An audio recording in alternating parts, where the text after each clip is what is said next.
प्यारे बच्चों, आज हम डिस्क्राइबिंग वर्ड्स के बारे में बात करेंगे। और ये कुछ ऐसे शब्द हैं जो कि हम किन्हीं चीज़ों को पुकारने में इस्तेमाल करते हैं। जैसे कि मैं आपको उदाहरण के लिए बताती हूँ, गिव मी योर कॉपी। अब यहाँ पर अगर आपको पता ही नहीं है कि कॉपी क्या है, तो आप मुझे अपनी कॉपी पकड़ा ही नहीं पाओगे।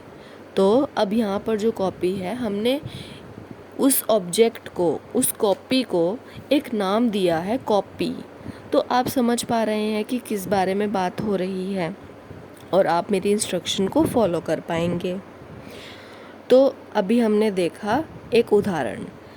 अब हम बात करेंगे कि जब बच्चा धीरे धीरे बड़ा होता है तो वो अलग अलग चीज़ों के, अपने आसपास के लोगों के, अपने आसपास की जगहों के और जानवरों के नाम जानता है। और ये कुछ ऐसे शब्द हैं जो कि हम लोगों, चीज़ों की, कुछ जगहों की और जानवरों को पुकारने में सहायता करते हैं।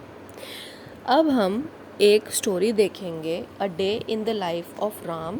मैं आपको इसे रीड करके बताती हूँ। Ram is a good boy.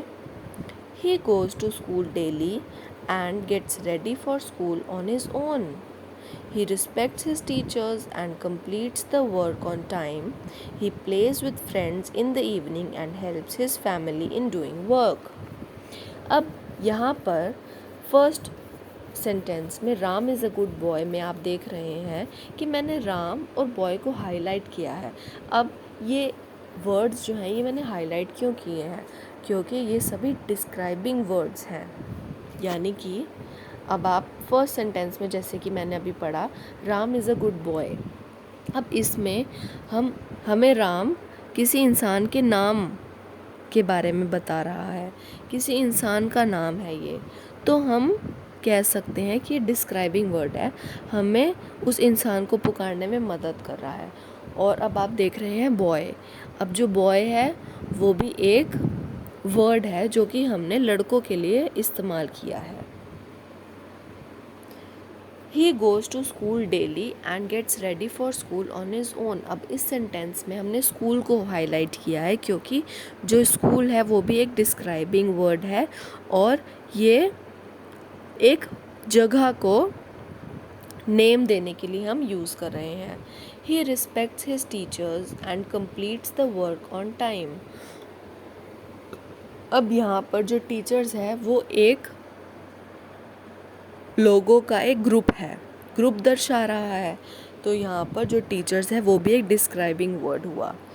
अब वर्क और टाइम, ये कुछ चीज़ें हैं जिनके बारे में हम बात कर रहे हैं और हम इन्हें, इन वर्ड्स को यूज़ करके डिस्क्राइब कर रहे हैं।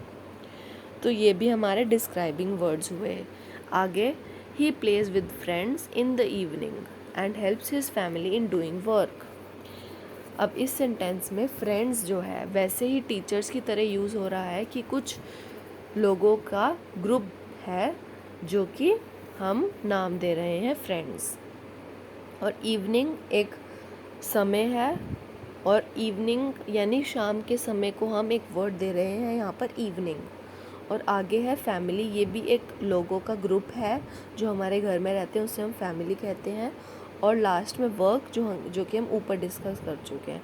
तो बच्चों, ये हमारे डिस्क्राइबिंग वर्ड्स होते हैं और हम इन्हें नाउन्स वर्ड से भी समझ सकते हैं। ये सभी एग्जाम्पल्स नाउन के हैं। अब नाउन क्या होता है? Noun is a word that identifies और names a person, place, animal, thing और इवेंट। नाउन कुछ ऐसे शब्द होते हैं जो कि हमें किसी इंसान, जानवर, जगह, चीज़ या किसी कार्यक्रम के बारे में बात करने में मदद करते हैं, उन चीज़ों को पुकारने में मदद करते हैं। तो अभी हमने इसके काफ़ी सारे एग्जाम्पल्स भी देखे, है ना बच्चों? तो अब आपकी थोड़ी बहुत समझ बनी होगी नाउन्स के बारे में। तो ये थी हमारी वीडियो नाउन्स पे, और हम इन्हें डिस्क्राइबिंग वर्ड्स भी बोलते हैं। Thank you.